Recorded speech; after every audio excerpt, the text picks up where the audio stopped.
As anyone who is or has been the nerdy kid growing up can attest to, you can't help but assume the worst when the biggest bloke in class suddenly walks up to you. It took him calling me by my name several times for me to stop pretending like I was reading the blank pages of my notebook. Instead of barraging me with all the usual insults about my glasses, my clothes, or my bowl cut, however, he just grinned down at me and asked, "Oi, newbie, you play caps?" I shook my head. My folks and I had just moved to town barely a month ago, so I obviously wasn't familiar with the local trends. Bottle caps, or just caps, was apparently an infamous kids game that had recently made its resurgence and was being played across the entire school. I say infamous because many parents saw it as a gateway into subsequent gambling habits and actively encouraged teachers to be on the lookout for students participating in it. Ironically, that only added to the game's sort of underground appeal. Their concerns weren't unfounded, as kids would often be coaxed by their peers into wagering their allowances or other possessions. The rules are deceptively simple. At the start of a game, each player grabs 4 random bottle caps from the set. Each cap would have a number written on the inside of it, showing the amount of points said cap is worth. The numbers can be 5, 10, 15, 20, or 25. The players then take turns guessing how many points the other has. Every time they are wrong, their opponent must tell them to guess either higher or lower during their next turn. If a player suspects that they are being misdirected, they can call their opponent out. A player wins by either guessing the exact number of points their opponent has, catching them lying, or being called out for lying when they actually weren't. Regardless of the outcome, both players flip their caps at the end of the game, revealing their score and proving that they haven't cheated. Needless to say, I lost my lunch money that day, but a few pounds was a small price to pay for the thrill of taking part in something I wasn't supposed to. That's how it started. After a few weeks, my own parents could hardly recognize me. I'd stopped studying, which my grades inevitably began to reflect. The only reason I went to school was to play caps with the lads. Probably beginning to suspect what was going on, my mum started packing my lunch instead of giving me money. Unfortunately, that only resulted in me sneaking stuff out of the house that I could gamble with instead. I was much too young to grasp the concept of serious addiction, let alone realize that I was spiraling headfirst towards it.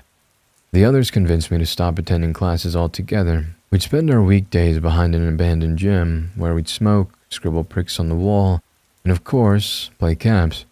But there was also another reason we went there. Once in a while, this kooky old man from across the street would come down and pay us a visit. In hindsight, the guy was clearly unwell. He was grossly malnourished, somehow appearing skinnier and skinnier each time we saw him. His face was covered in scabs and lesions, and his eyes were perpetually bloodshot. He never gave us his name, so we just called him Mr. Sag on account of his propensity for wearing absurdly oversized jumpers. According to him, he and his friends were the ones who originally came up with our favorite activity back when they were around our age. Usually he'd just sit there and watch us play for a few hours before going back inside. On occasion, however, he'd challenge one of us to a game, always brandishing the same crumpled 50-pound note and promising it to whoever beats him. It was an obscene amount of money from the perspective of a 12-year-old back in the early 90s. Not that we'd ever know. You would think that, for a game so reliant on chance, one of us was bound to get lucky eventually, but the shifty old nutter always managed to weasel out in the end. Every time it seemed like he was about to lose, he'd suddenly make a random guess which just so happened to be the correct one. We were convinced that he was cheating, but we couldn't figure out how. The bottle caps we used were all from the same brand of Coke. There shouldn't have been any way of differentiating between them. He was either being helped by someone or had one hell of an eye for detail. Perhaps it was time that we tilted the odds in our favor a little bit as well. Cheating at caps is considered a local taboo and a reliable way of getting your teeth kicked in if caught. Given the circumstances, however, we figure the turnabout is fair play. A functional set consists of 4 caps from each of the 5 respective values, totaling at 20 per set. Giving each of them some sort of distinguishing mark would have been too obvious, especially if old Mr. Sag really was that perceptive. To mine and everyone else's surprise, it was I who came up with the idea we eventually ended up going with. The plan was to make a new rigged set made up of 16 caps worth the same amount of points, in this case 10, and only 4 of a different one, 15. Only those four would have been marked in some ideally inconspicuous way so that we could search them out from the rest. The idea was that you'd always know what your opponent has regardless of what they pick, while also being able to ensure that there aren't more than 4 caps of a single value between you two, since that would have given it away. The trap was set. All that was left now was for our guest of honor to make his appearance. Mr. Sag showed up late the following afternoon. He greeted us with a wave and assumed his usual sitting spot, an improvised bench made out of plywood and a few cinder blocks for support. Cooper, the oldest kid in our group, didn't seem keen on waiting for a challenge to be extended. He strode up to the old man and demanded the rematch that he felt he was owed. Mr. Sag offered him a passive, neutral smile, then shrugged his shoulders and joined us at the table. The rest of us took a few steps back, having just replaced the real set with the trick one and trying not to look too obviously giddy about it.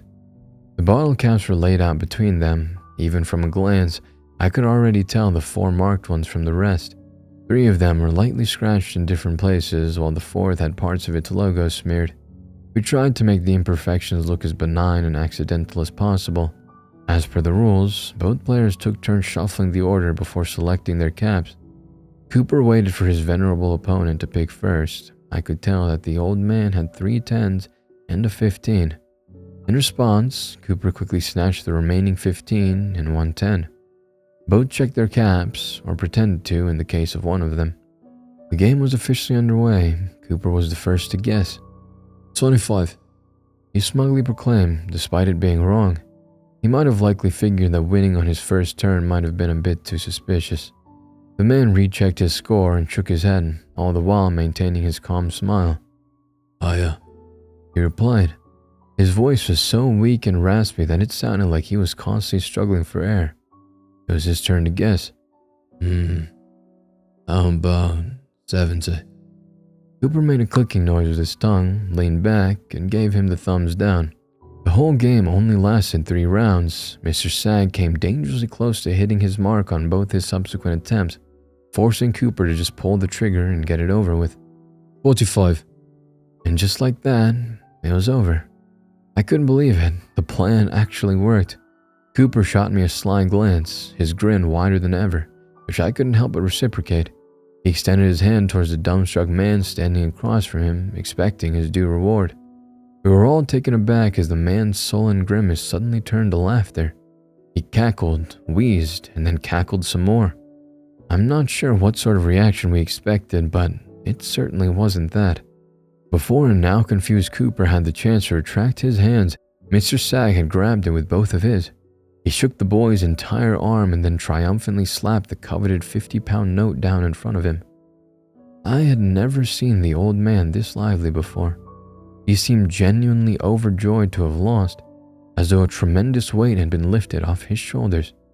We looked on in stunned silence as he made his way over to the nearby intersection, laughing and cheering all the while.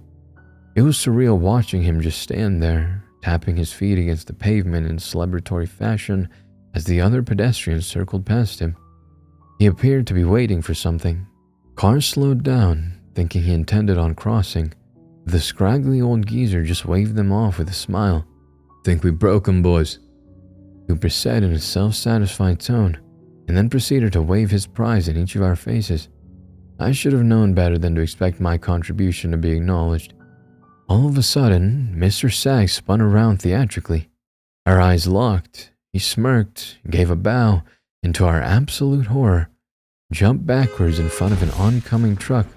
The driver had no time to react. The initial collision sent the ragged man tumbling down beneath the wheels, where his body was effortlessly crushed under the massive vehicle's weight. There was a crunch, followed by a wet, squelching noise that caused me to look away. All around me there were screams of panic and confusion. Ambulance! Somebody call an ambulance! A woman yelled. It was clearly much too late for that, though. The rest of the kids were quick to scatter. I felt Cooper grab me by the elbow and try to pull me back, but my body wouldn't move. It was like my soles were nailed to the ground.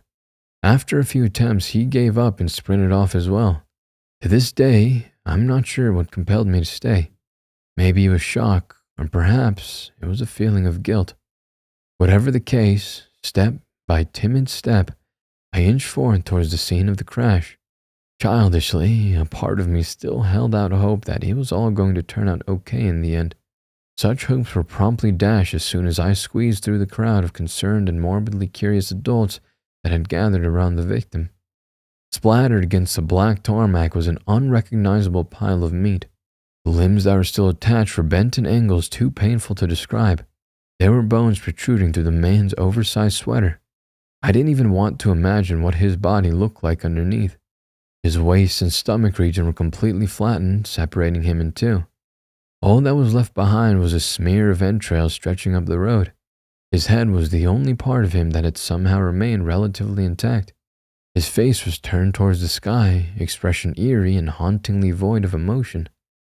Suddenly, his lips began to move. Please, let me go. He repeated, chanting it over and over like a mantra. The fact that he was still alive at all was a miracle, although from the miserable sod's perspective it was clearly anything but. My stomach turned as the man's bulging, bloodshot eyes singled me out from the other bystanders. A warm trail of urine ran down my leg, his grimace twisted with anger. You, He hissed through broken teeth. you cheating little shit. What have you done? She won't let me go. She'll never let me go because of you. The horrified crowd turned to look down at me. It was too much. I let out a scream and shoved past them, running away as fast as my short legs could carry me. I never told anybody about what happened that day, not even my parents. It sort of remained this unspoken secret that everybody involved knew not to talk about. Ironically, the whole experience might have done the majority of us good since we quit playing caps and started attending classes again. Or, at least, that might have been the case if my story ended there. Years went by. I was a few days removed from my 17th birthday. It was Sunday and I had the apartment to myself for once, which didn't happen very often. I was planning on spending the evening eating crisps and watching the most raunchy rubbish TV show I could find when, suddenly, the phone rang. With nobody else around, I begrudgingly rolled off the sofa and sauntered over to pick it up. It was Cooper. It took me a minute to recognize his voice. We hadn't spoken in over 3 years, not for any particular reason, we just grew apart. Although he tried to maintain a friendly tone at first, it was clear that there was more brimming beneath the surface. It didn't take long for the desperation to leak through. His voice cracked, and I could practically hear him holding back his tears. He started telling me how sorry he was and that he had no other choice. I did my best to encourage him to be less vague, but it made no difference. He just kept on apologizing. I decided to just wait for him to calm down before trying to make sense of his babbling. Listen, He finally said, you're at your place, right? Go check if your door and windows are locked and call the cops. Tell them that somebody's trying to break in or something. Just trust me, please. I made an effort to extract more information, but my concerns remained unacknowledged. He kept insisting that I wouldn't believe him, and that telling me would only make me think that he was playing a prank on me. He asked if my folks were around. I said no. Good. Fuck. Okay. Panic was starting to set in again. Okay, I'll call the cops for you. Just make sure everything's locked tight and find a place to hide. Or, you know what? Better yet, go over to your neighbors, but do it fast. You don't want to be trapped outside when he gets there. Go now. And just like that, he hung up. I slowly placed the headset down, shut off all the lights, and walked up to the nearest window. It was pitch black outside. Droplets of rain trickled down the glass. Perhaps Cooper's insistence on remaining vague had been the right call, since it made me take the threat way more seriously than I likely would have otherwise. I paced back and forth, considering my options. I lived on the first floor, so, while unlikely, it was definitely possible for somebody to break a window and climb in if they wanted to. I glanced down the cramped entrance hall. Our upstairs neighbors were a kindly older couple that would have invited me in without question, especially after explaining the situation to them. Screw it, I thought. I'd watched enough horror movies to know what happens to that one skeptic guy who insists on ignoring all the warning signs until it's too late. I grabbed the keys off the table and headed for the door. Unfortunately, that was about as far as I got. Smarter men than me have debated just how far you can pervert the human form until it is no longer considered human. I'm not exactly qualified to determine where the line needs to be drawn, but there is one thing that I do know for certain. The thing standing on the other side of that threshold, bathed in the harsh light of the staircase corridor, was definitely not human. At least, not anymore. Its calcified hand shot forth and slapped against the inside of the door before I had the chance to slam it shut. I jolted back. Blocking my only conventional means of escape was this misshapen husk of a figure. It was naked, apart from the grimy overcoat draped over its frame, the front of which hung open to reveal shriveled, almost mummified-looking flesh. Its body was held together by copper wire, and there were pieces of rebar connecting its upper torso to its pelvis. I had no idea of how it still had use of its legs, considering that the metal bars were the only thing linking them to the rest of its skeleton. But as undeniably grotesque as the fusion of bone, gray flesh, and rusted metal was, it was its face that caused my chest to tighten. It wore a face that I instantly recognized, despite its atrophied state. "Mr. Seg, is that you?" The old man, or at least what was left of him, didn't say anything. Not at first. He only smiled, dry lips cracking as he did so. Just then did I notice that he was dragging some sort of tool behind. As his feet shuffled past the welcome mat, I saw it more clearly. He was wielding a crowbar. "Your little friend told me where to find you. He told me everything." His voice was even weaker than I remembered, now barely above a whisper. "He told me how the whole thing was your idea from the start." When I tried to protest, he struck the wall with his improvised weapon, chipping it and causing me to cower in fear. I considered screaming for help, but I had a feeling that he would have taken even less kindly to that. "Sit," he demanded. I swallowed the lump in my throat, lowering myself onto the living room carpet. Mr. Sag nodded and gently closed the front door behind himself. We were drenched in darkness. The sole source of light was the TV, which still droned on in the background. As terrifying as the man's appearance was, only being able to make out his crooked outline was arguably even worse. The walking cadaver stood by the entrance hall for a good while before finally shambling towards me. Each labored step sent chills running down my spine. My mind cycled through the different and progressively bleaker scenarios. His joints made a disgusting pop as he knelt down directly in front of me. My nose burned, assaulted by the stench of mold and decay. One half of his ghastly face became illuminated by the bluish light emanating from the TV, whereas the rest of him remained shrouded. He then reached into his pockets, producing bottle cap after bottle cap, and placing them down between us. Is that what all this is about? Look, I'm sorry, we were just kids. We didn't know any better." The gaunt man shook his head. He cared little for my excuses. After having arranged all 20 caps, he pulled back and waited for me to shuffle them. It's not like I had much of a choice. The ultimatum was clear. Win and presumably get to live, lose or refuse to play and get your brains bashed in by an undead, crowbar-wielding maniac. The rancid abomination sitting across from me and I both selected our 4 caps and then discreetly confirmed our scores. My ears pulsated in tandem with the thumping in my chest. I had pulled a 10, a 20, and 2 25s, meaning that my total score was 80. Round numbers are generally not considered ideal since they are easiest to guess. I was already off to a bad start. Mr. Sag took the liberty of going first. 50. A predictable choice, not too close, but not too far off as I would have liked. Now it was up to me to decide whether it was worth steering him away from the mark. "Higher," I confessed after a few agonizing seconds of deliberation. He nodded. It was my turn. I didn't know where to start, so I just went with 50. as well. "Lower," He murmured. To my knowledge, nobody had ever beaten him fair and square. I very much doubted that I was going to be the first. The goal was to survive long enough to come up with some sort of escape plan. 60. Was his subsequent guess. "Higher." I replied with even less confidence than before. I should have lied, but for some reason I once again found myself unable to. It was my turn again. 30. There wasn't a single feature of his that I could reliably read. It was like playing against a statue. Lower. If he was being truthful, then my only remaining choices were 20, which is the lowest possible score one can have, and 25, assuming, of course, that he hadn't been leading me astray from the start. 70. I was pushed against a corner. How was I expected to keep a straight face with a pale mask of death staring literally right at me? His next turn would have almost certainly been my last if I didn't think of a way to stall him. I could have pretended like he was wrong, but there was this lingering feeling in my gut that he would have known regardless if I was willing to admit it right away or not.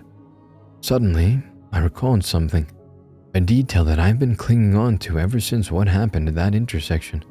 I doubted that bringing it up was going to make a difference, but it was worth a shot, especially if it bought me some time. Who is she? I saw him tense up despite the timidness of my inquiry. Noticing his reaction, I pressed the matter further, this time with a marginally more empathetic pitch to my tone. Back then, you said that she won't let you go. What does that mean? Mr. Sag looked down at the unfortunate state of his body. He ran a finger along the wires that bound its shriveled tissue together. There was a deep sense of regret and melancholy reflected in his sunken eyes. I was a boy, about the same age as you were when we first met. I was tired of always losing. He paused after every sentence, as if expecting some malevolent force to strike him down. When nothing happened, he carried on. Always the loser, never the winner. He chuckled dryly. But then, she came to me. He leaned in, cupping one side of his mouth while his clouded pupils darted warily about. His breath caused bile to rise to the back of my throat. I felt compelled to also check my surroundings, but saw nothing in the darkness that encompassed us. Then my eyes fell upon the crowbar that lay across his lap untended. My palm began to itch. Lady Luck, he whispered. She offered me a deal, and I took it. Now she won't let me go until... Knowing that I was unlikely to get another opening, I reached forth, snatched the steel bar and dug its bent claw into the side of the corpse's neck. It was enough to knock him over. I crawled back until my shoulders hit a wall and then slowly rose to my feet. There was no blood. It was like his skin was made of paper. Once the initial shock had subsided and I noticed him reaching for the tool embedded in his neck, I grabbed one of Mum's decorative pots from the counter and smashed it against his skull before running for the door. I stumbled down the single flight of stairs and, to my surprise and great relief, found 2 officers waiting for me at the bottom. All 3 of us heard the sound of glass shattering. When the cops went up to investigate, they only found a broken window. They searched the alleyways and then the whole block, but, predictably, discovered nobody matching my intruder's description. Of course, I spared them the more unbelievable parts of my account. They would have probably assumed that I was high if I told them that some Frankenstein's monster-looking bastard had broken into my home and forced me to play caps with him. I never heard from Cooper again. He was the one who rang the cops, so I can only presume that they had some questions for him as well. If they did, I was never informed of the outcome. He had moved several times since we lost contact, so I had no idea where to find him. For all I know, Mr. Sack could have gone back and finished the job, though I doubt that. If he just wanted to straight up kill either of us, he would have done it. In fact, I don't think he was ever the real villain to begin with. He was but a symptom of something far more malevolent that's still out there, preying on the unsuspecting and gullible among us. It's been over 2 decades. I've been through a divorce, married again, and had 2 kids that are currently in their preteens.